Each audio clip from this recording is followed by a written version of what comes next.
The stars looked different from this far away from home. Kang Dae-ho pressed his face against the cold metal window of Earth's first diplomatic ship and watched alien suns burn in the darkness. After 3 months of travel, they were finally here. The Vorthak Empire's border station hung in space like a metal moon, bigger than any city on Earth. "Sir, we're getting a response to our communication request," said Captain Lee Hyun-woo from the pilot's seat. His voice was tight with worry. They had been trying to contact the aliens for 2 days, but only got silence. Kang turned away from the window. As Earth's first ambassador to an alien race, he carried the hopes of 8 billion people. The blue marble of his home planet was now just a dot of light, lost among millions of other stars. But today, humanity would take its first step into the bigger universe. "Put it through," Kang said, straightening his best diplomatic suit. It looked cheap compared to the advanced technology around them, but it was all Earth had to offer. The main screen flickered to life. A creature appeared that made Kang's heart race with fear and wonder. The alien was tall and thin, with gray skin that looked like metal. Its eyes were large and black, showing no emotion. When it spoke, its voice was cold and mechanical. "I am Border Commander Nexval of the Vorthak Empire. State your business, primitive species." Kang stepped forward, trying to hide his nervousness. "Greetings, Commander. I am Ambassador Kang Dae-ho, representing the planet Earth and all of humanity. We come in peace, seeking friendship and trade between our peoples." The alien's expression did not change. "Earth. Yes, we have records of your world. A small blue planet with crude chemical rockets and nuclear weapons. Your technology level is disappointing." Engineer Park So-young, who stood behind Kang, quietly activated her recording device. Every word, every detail of alien technology would be studied by Earth's best scientists. She watched the alien's movements, noting how its hands had 6 fingers, and how its breathing seemed different from humans. "We may not have advanced technology," Kang said carefully, "but we have much to offer. Our planet has unique resources, art, music, and scientific knowledge that could benefit both our species." Commander Nexval made a sound that might have been laughter, but it was not pleasant. "Resources? Your entire planet's mineral wealth could be extracted in a few decades. Art and music? These things have no value to the Empire. Science? Your most advanced computers are toys compared to our simplest devices." Captain Lee gripped the controls tighter. Through the ship's sensors, he could see the massive Vorthak station around them. Their weapons could destroy Earth's entire fleet with a single shot. He had never felt so small and helpless. "Perhaps we could learn from each other." Kang tried again. "Humanity has always been curious about the universe. We could share our different perspectives on science, philosophy, and—" "Enough." The alien commander's voice cut through the air like a blade. "You waste my time with useless words. The Vorthak Empire has conquered 12 star systems. We command fleets that darken suns. We have destroyed civilizations far more advanced than your primitive world." On the screen behind the commander, Kang could see the bridge of the alien ship. Other Vorthaks moved around doing their work, ignoring the humans completely. To them, Earth's first diplomatic mission was less important than their daily routine. "Your species will be catalogued as minimal threat level 0, Nexval continued. "This means you have no military power, no useful technology, and no resources we cannot take when we choose to. Your system coordinates will be filed for future extraction operations." Linguist Kim Tae-min, who had been quietly studying the alien language patterns, felt his blood turn cold. The way the commander said extraction operations sounded like they were talking about mining, not trade. "What does that mean exactly?" Kang asked, though he feared the answer. "It means that when the Empire requires your planet's materials, we will take them. Your species may be relocated to serve as workers, or you may be eliminated if you prove troublesome. This decision will be made when the time comes, perhaps in a few centuries when we have finished with more important worlds." The silence that followed was deafening. Park So-young's hands shook as she continued recording. Captain Lee stared at the alien commander, trying to understand how someone could talk about destroying an entire species like they were discussing the weather. Kang felt the weight of his failure crushing down on him. He had come here hoping to secure Earth's place in a community of advanced civilizations. Instead, he had learned that humanity was seen as nothing more than future slaves, or corpses. Surely there must be some way to establish peaceful relations, Kang said desperately. We could offer friendship, alliance, anything you might need. You have nothing we need or want, Nexval said with finality. This conversation is over. You will return to your primitive world and never contact the Empire again. Any human ships that approach Vorthak space will be destroyed without warning. No exceptions. The screen went black. The humans stood in stunned silence, processing what had just happened. Earth's first contact with an alien civilization had ended with a death sentence hanging over their entire species. Sir, we're receiving new orders, Captain Lee said quietly. They're escorting us out of their territory. Through the windows, they could see massive Vorthak warships moving into position around their tiny Earth vessel. Each alien ship was the size of a city, bristling with weapons that could turn planets to dust. As their small ship began the long journey home, Park So-young downloaded every scan and recording she had made. The Vorthak technology was incredible, but she had noticed something important. For all their advanced science, the aliens seemed to lack creativity. Their ships all looked the same, their tactics were predictable, and their thinking was rigid. Kim Taeman was already working on translating more of the alien language. He had recorded not just their words, but their tone, their body language, and their cultural attitudes. The Vorthaks were arrogant, seeing themselves as naturally superior to all other life forms. Captain Lee plotted their course back to Earth, his mind racing with dark thoughts. The aliens had casual talked about wiping out humanity like it was just another day at work. They had the power to do it, and they clearly felt no guilt about destroying entire worlds. Ambassador Kang stared out at the alien stars, knowing he would have to return home with the worst possible news. Earth was alone in the universe, marked for destruction by creatures who saw humans as nothing more than insects to be stepped on when convenient. But as the weeks passed during their journey home, something began to change in the small crew. The shock and fear slowly transformed into something else. Determination, anger, a burning desire to prove the aliens wrong. They had 3 months to think about what they had seen and heard. 3 months to plan. 3 months to decide that humanity would not go quietly into extinction. By the time Earth appeared in their view screen, all 4 humans had reached the same conclusion. The Vorthak Empire had made a terrible mistake. They had dismissed humanity as worthless and then forgotten about them entirely. That would be their downfall. The age of human innocence was over. The age of human determination had begun. 50 years had passed since the humans returned from their meeting with the Vorthak Empire. 50 years of complete silence from the stars. Not a single alien message reached Earth, and not a single human ship dared to leave the solar system. But everything on Earth had changed. Dr. Choi Min-jun stood in his underground laboratory, deep beneath the mountains of Korea. The room was filled with machines that hummed with power, unlike anything the world had known before. His quantum computers could solve problems in minutes that would have taken the old computers centuries to finish. "We've done it," he whispered to his assistant, Dr. Nam Yu-jin. "The new processor is working perfectly. It's 1,000 times faster than what we had last year." Dr. Nam smiled, but her expression was serious. Like everyone else on Earth, she knew why they were working so hard. The memory of Ambassador Kang's report had never left humanity's thoughts. The aliens were coming someday, and when they arrived, Earth needed to be ready. Above ground, the world looked almost the same as it had 50 years ago. Cities still had people walking the streets, children still played in parks, and life seemed normal.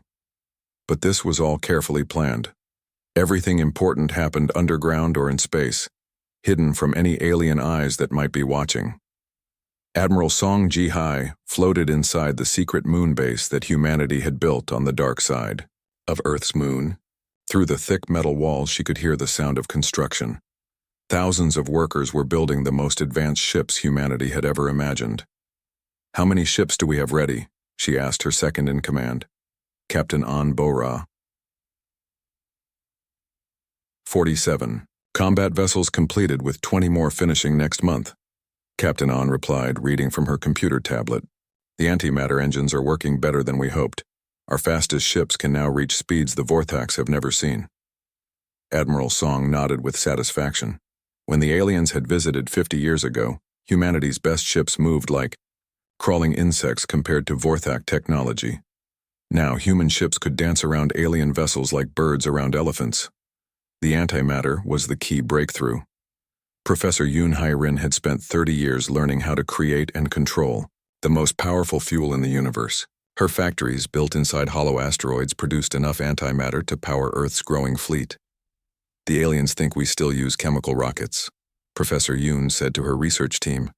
They have no idea we've learned to harness the same power that lights the stars. But technology was only part of the solution. In a small office in Seoul, analyst Jang Seok-ho studied every second of video from the first alien contact. He had watched the recordings thousands of times, learning everything he could about Vorthak behavior and thinking patterns. They're predictable, he explained to the Global Defense Council. The Vorthaks always use the same tactics because they've never needed to change. They rely on having better technology than their enemies. They've never fought someone who could adapt and improve. General Kim Woo-jin, head of Earth's new military forces, leaned forward with interest. What does that mean for us? It means they'll expect us to fight the same way we did 50 years ago, Zhang replied. They'll come with overwhelming force expecting us to surrender immediately. They won't be prepared for an enemy that fights smart instead of just fighting hard. The greatest change on Earth was not in technology or military power, but in unity. The old divisions between countries had not disappeared completely, but they mattered much less now. When faced with extinction, humans had learned to work together like never before. President Park Young-soo of the United Earth Government addressed the secret session of world leaders. Every nation has contributed to our survival. Korea's quantum computers, America's manufacturing, Russia's raw materials, China's engineering, Europe's research facilities, Africa's rare minerals, and South America's energy production. We are no longer separate countries facing separate problems. We are one species preparing for one war. The most important part of Earth's preparation was secrecy. Commander Lim Seo-jin ran the Global Communication Control Center, making sure that no signals escaped into space that might reveal humanity's true progress. All radio transmissions are contained within the solar system, she reported to the council. Any alien observers will see the same primitive civilization they catalogued 50 years ago. Our ships stay hidden in the asteroid belt and behind gas giant moons. As far as the galaxy knows, humans are still playing with chemical rockets. This deception required incredible discipline. Earth's population had grown to 10 billion people, but they all understood the importance of staying hidden. Children learned in school why they could never broadcast messages to the stars. Workers in the secret factories knew that their survival depended on staying invisible. Captain Lee Hyun-woo, now an old man but still sharp, commanded one of the listening posts that monitored alien communications from the edge of the solar system. His job was to watch for any sign that the Vorthaks were finally coming to harvest Earth. We're picking up increased Vorthak military chatter, he reported to Earth Command. It sounds like they're planning new expansion operations. Our world might be on their list soon. The news sent a chill through Earth's leadership, but also excitement. After 50 years of preparation, they were as ready as they would ever be. Dr. Han Da-eun had perfected the new shield technology that could turn Vorthak energy weapons into harmless light. Engineer Kwon Jae-won had designed ship armor that was lighter and stronger than anything in the galaxy. Weapons specialist Yi Soo-jin had created guns that could punch through alien hulls like paper. But perhaps the most important development was Admiral Jung Ho-seok's new command system. Using quantum communication, human fleet commanders could share thoughts and make decisions instantly across vast distances. Where alien fleets moved like separate ships, human fleets would move like fingers on the same hand. We're not the same species the aliens met 50 years ago, Admiral Jung explained to his officers. They dismissed us as primitive and stupid. They were right about our technology, but they were wrong about our spirit. Humans don't stay down when knocked down. We get back up stronger. The Vorthak Empire, meanwhile, continued expanding across the galaxy. They conquered 3 more civilizations during the 50 years of silence, adding their technology and resources to the Empire's growing power. Each victory made them more confident in their superiority. High Commander Thexnal, the same alien, who had dismissed the human diplomatic mission, rarely thought about the small blue planet anymore. When he did remember Earth, it was only as a minor resource extraction operation planned for the future. The humans were so pathetic, he told his officers during a strategy meeting, begging for friendship like weak children. When we finally harvest their world, they'll probably thank us for ending their misery quickly. The other Vorthak commanders laughed at this joke. None of them imagined that the pathetic humans had spent 50 years transforming themselves into something the galaxy had never seen before. As the years passed, Earth's hidden preparations reached completion. The planet now had a fleet that could challenge any alien force. The people had unified under the single goal of survival. The technology had advanced beyond what anyone thought possible. Most importantly, humanity had learned patience. They didn't rush out to fight the aliens immediately. They waited, watched, and prepared for the perfect moment to reveal what they had become. That moment was coming soon. Long-range sensors detected Vorthak ships moving toward the outer edge of explored space, getting closer to Earth's solar system with each passing year. The age of hiding was almost over. The age of revelation was about to begin.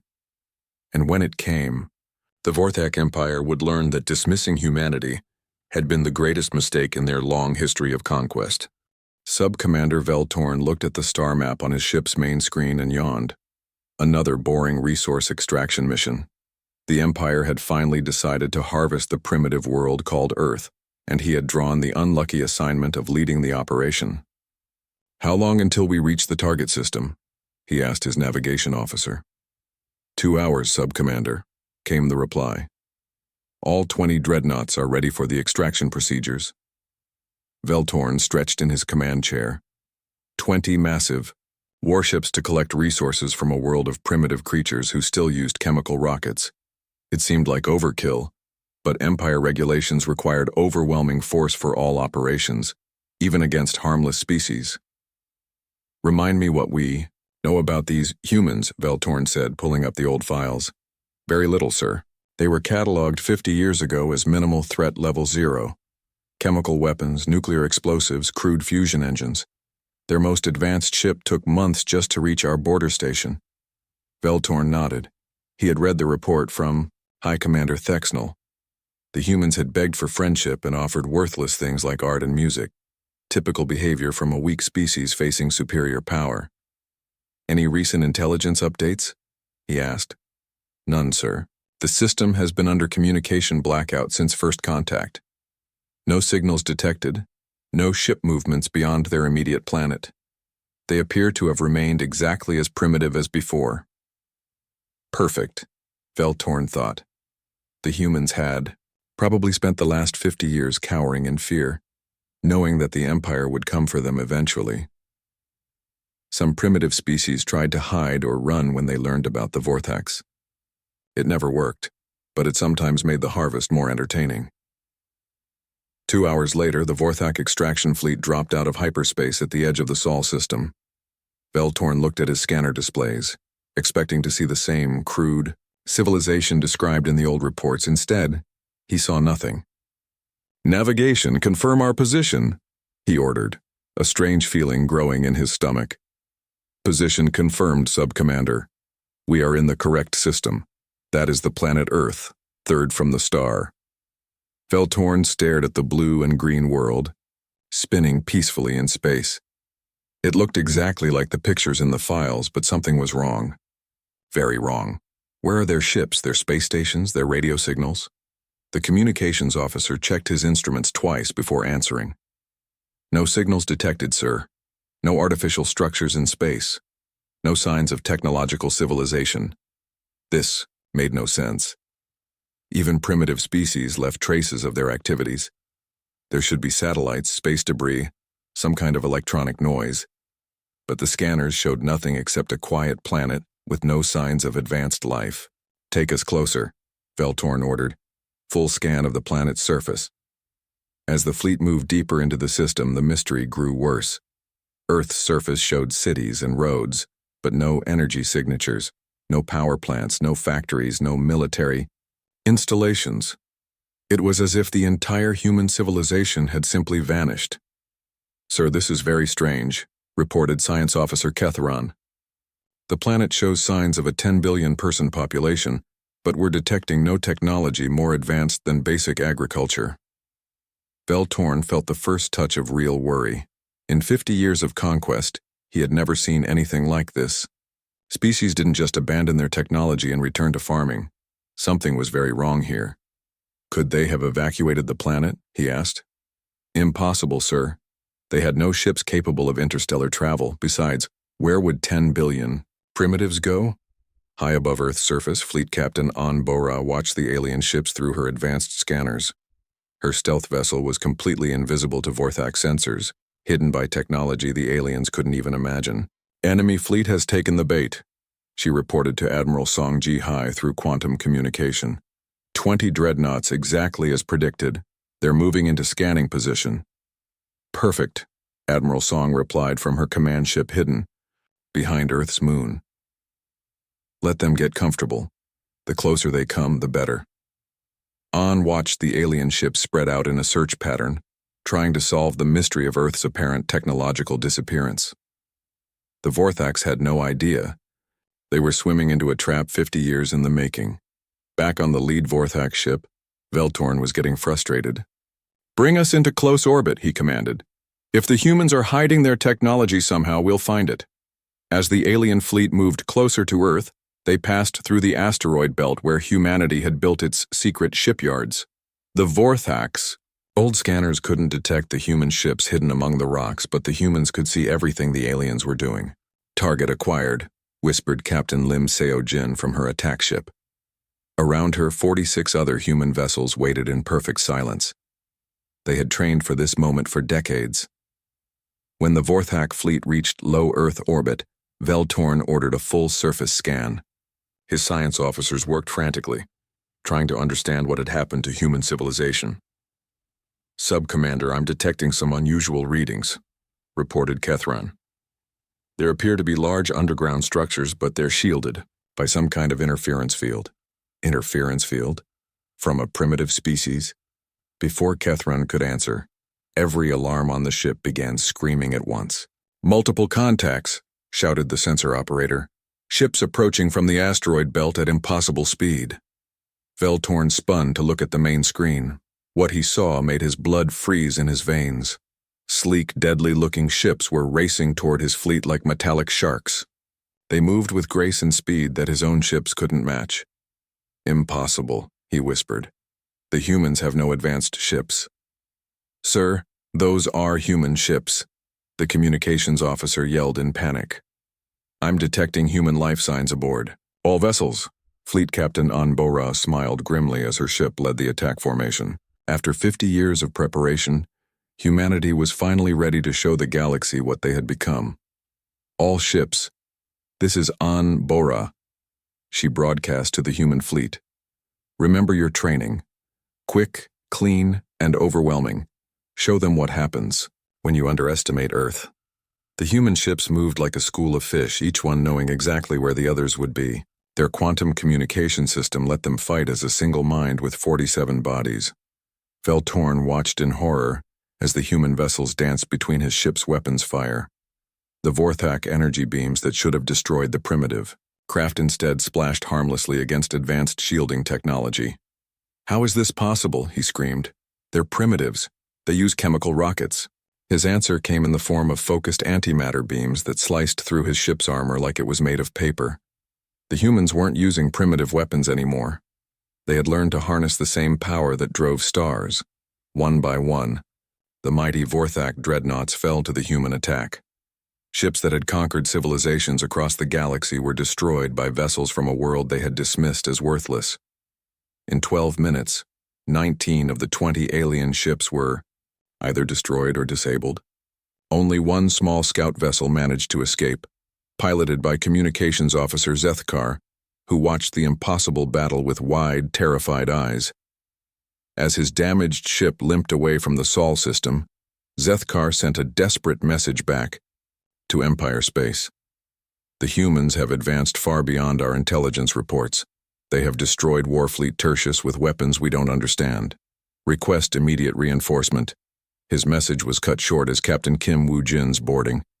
Team secured the wreckage of the Vorthak fleet. The humans worked with military precision, salvaging every piece of useful technology while leaving no trace of the battle. Within hours, the Sol system looked peaceful again. But everything had changed. Humanity had announced its presence to the galaxy in the most dramatic way possible. On Earth, old Ambassador Kang Dae-ho, now in his 80s, watched the battle reports with satisfaction. 50 years ago he had returned home with news of humanity's doom. Today his species had proven that being underestimated was sometimes the greatest gift an enemy could give. The age of human hiding was over. The age of human strength had begun. And, somewhere in the depths of space, a single Vorthak scout ship raced toward Empire space carrying news that would shake the foundations of alien civilization. High Commander Thexnell read the report from Communications Officer Zethkar for the third time. Each reading made him angrier than the last. The message was clearly the product of a damaged mind, broken by the stress of combat. Humans with antimatter. Weapons? Thexnell laughed coldly. Ships faster than our dreadnoughts? This is impossible nonsense. Around the war room table, other Vorthak commanders nodded in agreement. Battle Commander Crixnell, the Empire's most feared military leader, spoke with confidence. Sub-Commander Veltorn clearly underestimated the humans and walked into an ambush. Primitive species sometimes get lucky with captured weapons or hidden mines. We'll show them what real Vorthak power looks like. Thexnell stood up, his tall, frame casting shadows across the room. Assemble Warfleet Tertius. 200 ships, our finest vessels. I want every human world turned to glass. No survivors, no prisoners, no mercy. Crixnell smiled, showing his sharp teeth. It will be my pleasure, High Commander. These pathetic creatures dare to destroy Imperial property. They will learn why the galaxy fears the Vorthak name. 6 weeks later, Warfleet Tertius dropped out of hyperspace at the edge of the Sol system.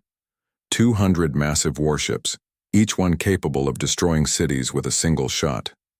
It was the largest military force the Empire had assembled in decades. Crixnell stood on the bridge of his flagship, the Death of Worlds, and looked at the peaceful blue planet hanging in space. Soon it would be nothing but burning rock and metal. Begin full system scan, he ordered. I want to know where these humans are hiding their stolen technology. The results came back within minutes, and they made no sense at all. Sir, we're detecting a large fleet in Earth orbit, reported the sensor officer, his voice filled with confusion. They're not hiding, they're waiting for us. Crixnell looked at the main screen in disbelief. Instead of a few primitive ships cowering behind their planet, he saw dozens of sleek vessels arranged in perfect battle formation. They looked nothing like the crude human ships described in the old files. Impossible, he whispered. Show me their weapon signatures. What appeared on the screen made his blood turn cold. The human ships were armed with technology that matched or exceeded anything in the Vorthak fleet. Their power readings were off the charts. Sir, we're receiving a transmission from the human fleet, the communications officer reported. Put it through, Crixnell ordered, trying to hide his growing worry. The main screen flickered to life, showing a human male in a crisp military uniform. Admiral Quan Jaewon looked directly at Crixnell with calm, confident eyes. I am Admiral Quan Jaewon of the Earth Defense Fleet, the human said in perfect Vorthak language. You have entered our territory without permission. Leave immediately, or face the consequences. Crixnell couldn't believe what he was hearing. A primitive human was giving orders to a Vorthak battle commander? The insult was beyond imagination. You dare threaten the Vorthak Empire? Crixnell roared.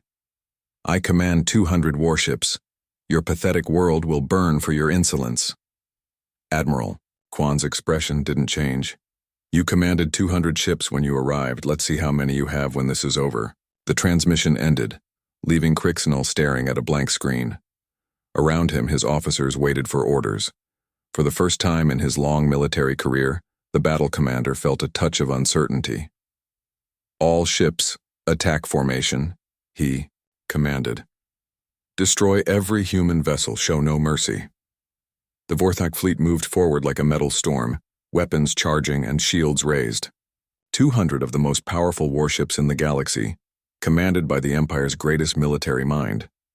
They never had a chance. Admiral Park Young-soo, watching from his command ship hidden behind Earth's moon, smiled as he activated the human fleet's new neural link system.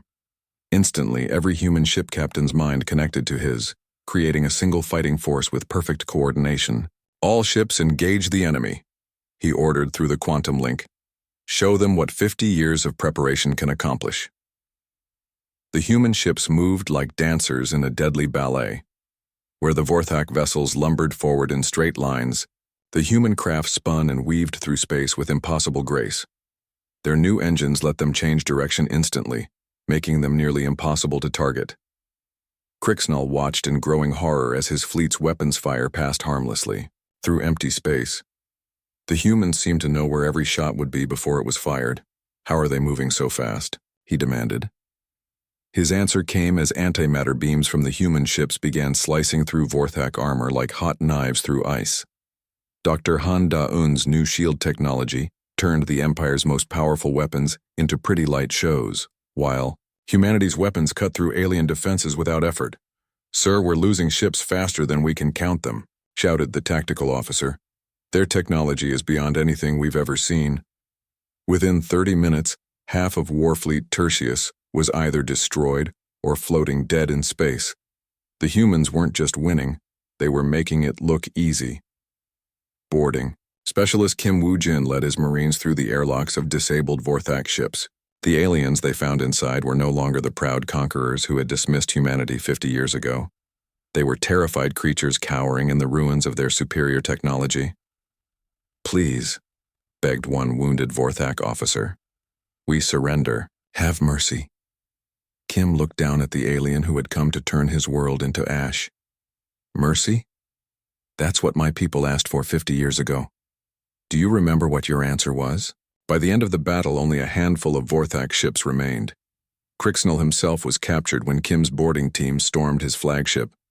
The proud battle commander who had boasted about turning Earth to glass now knelt in chains before his human captors. Admiral Jung Ho-seok appeared on every surviving Vorthak ship's communication screen. His message was broadcast throughout the Empire, ensuring that every alien world could see what had happened. People of the Vorthak Empire, Jung said calmly, 50 years ago, your leaders dismissed humanity as primitive and worthless. Today, you have seen the price of that arrogance. Warfleet Tertius, your most powerful military force, has been destroyed in 37 minutes. He paused, letting the words sink in throughout alien space. Earth offers the Vorthak Empire one chance for survival. Surrender completely, accept human authority, and you may continue to exist. Refuse, and share the fate of your fleets. You have 72 hours to decide. The transmission ended, leaving the Vorthak Empire in complete shock. Their greatest military leader was captured, their most powerful fleet was destroyed, and the species they had planned to exterminate was giving them ultimatums. On Earth, old Ambassador Kang Dae-ho watched the news reports with quiet satisfaction. He remembered standing on an alien bridge 50 years ago, begging for his species' life while proud aliens laughed at human weakness. Now those same aliens were the ones begging for mercy. The galaxy was about to learn what humanity had discovered long ago. The most dangerous enemy is the one you underestimate completely, and the Vorthak Empire's time of reckoning had finally arrived. The emergency session of the Vorthak High Council was unlike anything in the Empire's long history. For the first time in centuries, the mighty aliens who ruled 12 star systems sat in their great hall trembling with fear. High Commander Thexnall, the same officer who had dismissed humanity 50 years ago, looked older than his many years. His hands shook as he read the reports from the Sol System battle for the 100th time. "The humans destroyed Warfleet Tertius in 37 minutes, he said to the assembled council. 200 of our best ships gone. Battle Commander Crixnall is their prisoner. They're demanding our complete surrender." Council Leader Vexthon, eldest of the Vorthax, spoke in a voice heavy with disbelief. "How is this possible? Our records show them as primitive creatures with chemical rockets." "Our records were 50 years old," Thexnall replied bitterly. "While we ignored them, they grew strong, stronger than us." Outside the council chamber, panic was spreading through every Vorthak world. Human ships had appeared at the edge of each star system, not attacking but watching, waiting. Their presence was a constant reminder that the Empire's days of ruling through fear were over. On the human flagship New Earth, Fleet Admiral Kang, Deho prepared for the most important diplomatic meeting of his life. At 90 years old, he was the only human alive who had met the Vorthax before the war. Now he would decide their fate. "Sir, the Vorthak delegation has arrived," reported Captain Yi Su-jin. "They're requesting permission to board." Admiral Kang smiled grimly. "Send them to Conference Room Alpha, the same room where we held their prisoners after the battle. I want them to see what happened to their superior military." The meeting took place on the same space station where humanity had been dismissed 50 years ago. But this time, everything was different. The humans arrived in a massive dreadnought that made the entire Vorthak station look like a toy. Their technology was so advanced that alien sensors couldn't even understand how it worked. Thexnall walked into the conference room with 6 other high-ranking Vorthaks. All of them looked nervous and defeated. Across the table sat Admiral Kang, flanked by Earth's military leaders and diplomats. The silence stretched for long minutes. Finally, Thexnall spoke. "Admiral Kang, we come to discuss terms for ending this conflict." Kang studied the alien who had once threatened to harvest Earth like a field of grain. "Conflict? There is no conflict, High Commander. Conflicts happen between equals. You are here to discuss the terms of your surrender." Thexnall's proud alien features twisted with shame. "We offer a complete ceasefire. Our fleets will withdraw from human space. We can establish trade agreements, share technology." "You misunderstand the situation," interrupted Dr. Beck Minho, Earth's new head of alien relations. "You're not here to negotiate your withdrawal from our space. You're here to discuss how your empire will be absorbed into ours." The Vorthak delegation sat in stunned silence. Admiral Song Ji-hai activated a holographic display showing human fleets positioned throughout Vorthak space. "We have ships at every one of your worlds," she explained calmly. "Your remaining military forces are outnumbered 10 to 1. Your technology is 50 years behind ours. You have no allies, no options, and no hope of victory." General Kim Woo-jin leaned forward, his expression hard. "The Galactic Council has already been contacted. The 3 civilizations you destroyed have been told that justice is coming. The entire galaxy knows that the Vorthak Empire has fallen." Thexnall felt the weight of total defeat crushing down on him. What are your terms?" Admiral Kang stood up and walked to the large window overlooking space. In the distance he could see Earth, the blue world that had been marked for extinction and had instead become the center of a new galactic power. "Your military will be reduced by 90%, Kang said without turning around. "The remaining ships will serve under human command to help rebuild the worlds you destroyed. Your weapons technology will be shared with your former victims." He turned back to face the alien delegation. "Your government will be dissolved. Each Vorthak world will be administered by human governors until your people learn to live peacefully. War criminals will be tried for their crimes against other species." Council leader Vexthon found his voice. "And our people? What happens to ordinary Vorthaks who never chose war?" "They will be treated fairly," replied Ambassador Park So-young, the same engineer who had recorded the first alien contact 50 years ago. "But they will live under human authority. Your empire's days of ruling others through fear are over forever." The most bitter pill came last. Dr. Choi Min-jun, whose quantum computers had made humanity's technological leap possible, explained the final condition. The Vorthak Empire will serve as humanity's introduction to the galactic community. When we meet other alien species, you will be with us as proof of what happens to those who threaten Earth. You will be our living example of conquered enemies. Thexnol closed his eyes in pain. To go from ruling an empire to serving as humanity's conquered subjects was a humiliation beyond imagining. But the alternative was extinction. We accept your terms, he whispered. Over the following months, the transformation of Vorthak space began. Human administrators took control of alien worlds, but they proved to be fair rulers. Unlike the Vorthaks, humans didn't believe in ruling through fear and oppression. Captain Lim Seo-jin established the first human colony on the former Vorthak capital world. She worked with local aliens to rebuild their society, without the military culture that had defined their empire for centuries. The old Vorthak way was conquest and domination, she explained to a gathering of alien civilians. The human way is cooperation and growth. Learn our methods, and you will prosper under our rule. Some Vorthaks resisted the new order, but most quickly realized that human rule was far better than the harsh military dictatorship they had lived under before. For the first time in their history, ordinary Vorthaks could speak freely, choose their own jobs, and live without fear of their own government. The three civilizations destroyed by the Vorthaks began to rebuild with human help. Earth's advanced technology allowed them to restore their worlds and cultures faster than anyone had thought possible.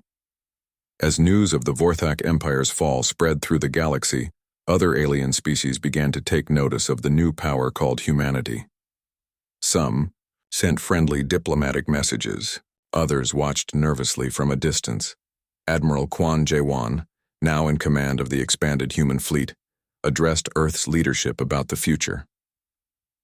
The galaxy knows we exist now, he reported. Every species has heard how we defeated the Vorthaks. Some want to be our friends. Others may see us as a threat to be eliminated. President Park Young-soo nodded thoughtfully. Then we'll be ready for whatever comes. We've learned that in this universe, strength is the only language everyone understands. On his deathbed, old Ambassador Kang De-ho was visited by Thexnol, the former High Commander who now served as a human advisor on alien affairs.